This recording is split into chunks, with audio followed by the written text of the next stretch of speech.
गीता में श्री कृष्ण कहते हैं, इंसान के बर्बाद होने के 5 कारण हैं: नींद, गुस्सा, डर, थकान और काम टालने की आदत।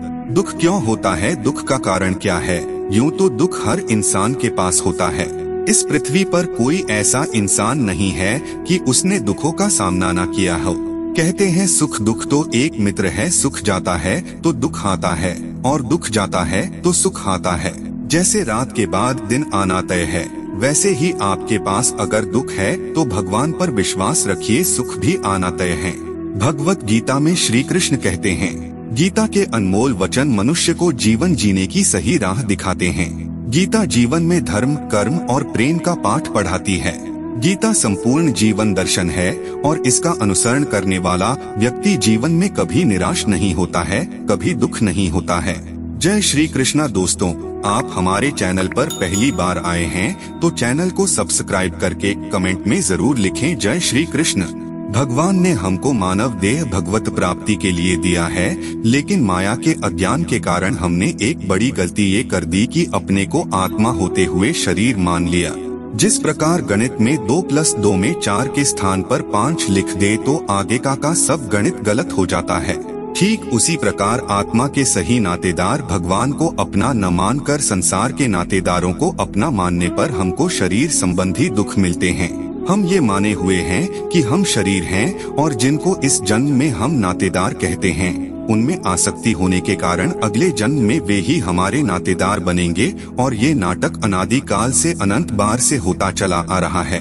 भगवान की बहुत कृपा है कि वे पूर्व जन्म का भूला देते हैं, अन्यथा संसार में सर्वत्र लड़ाई झगड़ा शुरू हो जाए। तो इस प्रकार आत्मविस्मृति के कारण हम शरीर संबंधी सुखों के पीछे भाग रहे हैं। हम ये जानते हैं कि हम सुखी नहीं हैं, नाना प्रकार के तनाव जीवन में पाले हुए हैं, किंतु हम ये नहीं जानते कि दूसरे भी सुखी नहीं हैं। यदि हमको ये बोध हो जाए कि संसार में कोई सुखी नहीं है, हर कोई किसी न किसी प्रकार से दुखी है, तो तुरंत वैराग्य हो जाए और भगवान के सन्मुख हो जाए। इसे समझने की कोशिश करते हैं। एक आदमी हर समय भगवान से झगड़ा करता था कि आपने मेरी किस्मत में ही सारे दुख लिख दिए, बाकी सब लोग कितने सुखी हैं। उनके पास गाड़ी, बंगला, पैसा आदि सब है और मैं इतना गरीब हूँ। मुझे बताइए प्रभु, आपने ऐसा क्यों किया है? तो भगवान ने उसकी आंखें खोलने की सोची। रात्रि में जब वह सोया तो स्वप्न में उसे आदेश दिया कि तुम्हारे जितने भी दुख हैं, सब एक बोरे में डालकर मेरे मंदिर आ जाओ, मैं तुम्हें वहाँ मिलूंगा।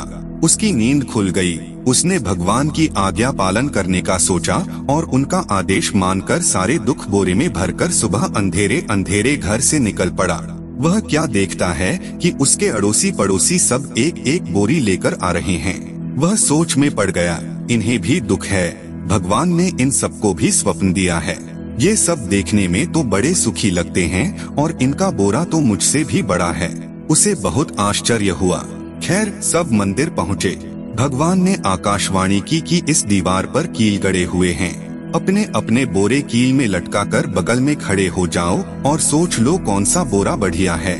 जो बोरा पसंद आए मन ही मन सोच ले। कुछ समय के लिए बिजली जाएगी, उसी दौरान अपनी पसंद के बोरे के पास चले जाएं। जब बिजली आएगी तब जो व्यक्ति जिस बोरे के पास खड़ा होगा उसे वो बोरा लेना होगा।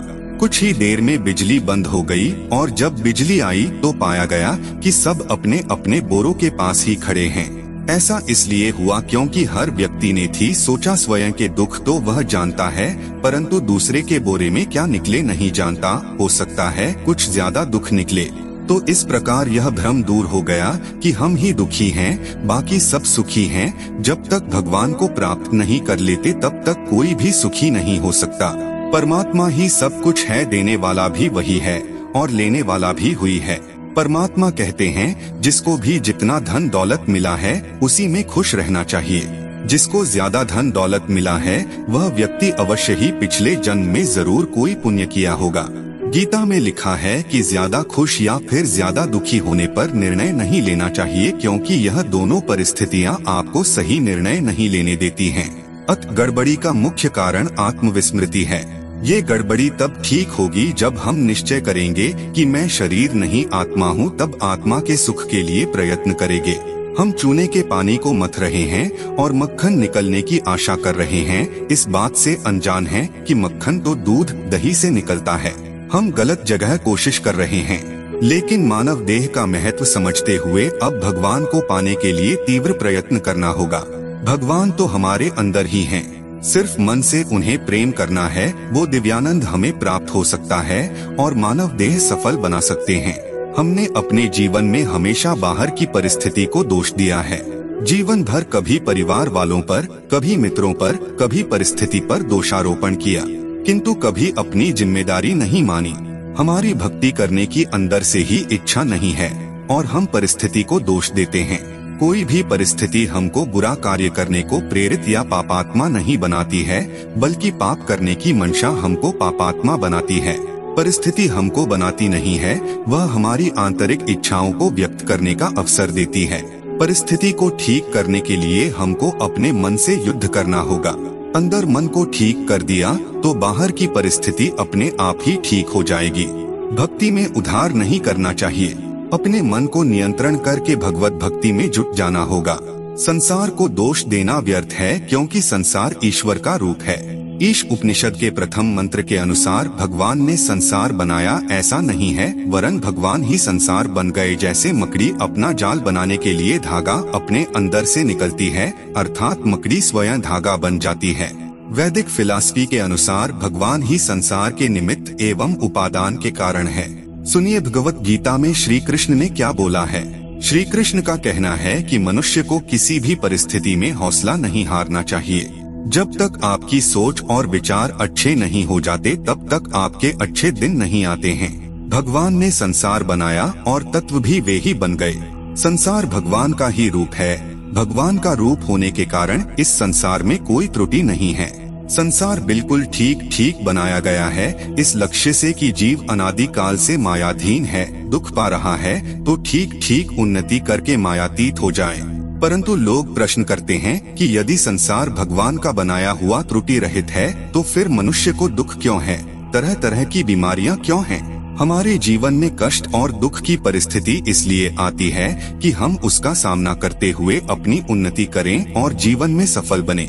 यह समझे रहे कि जीवन में सफलता चालाकी से नहीं मिलती, बल्कि सहनशीलता, नम्रता, निष्ठा, कर्मठता, स्वच्छता और अपने अंदर का साहस बढ़ाने से मिलती है। गीता में श्री कृष्ण ने कहा है, केवल पैसों से आदमी धनवान नहीं होता, असली धनवान वो है जिसके पास अच्छी सोच, मधुर व्यवहार और सुंदर विचार होते हैं। यदि तुम्हारे अंदर खुद को बदलने की ताकत नहीं है, तो तुम्हारा कोई अधिकार नहीं कि तुम भगवान या भाग्य को दोष दो।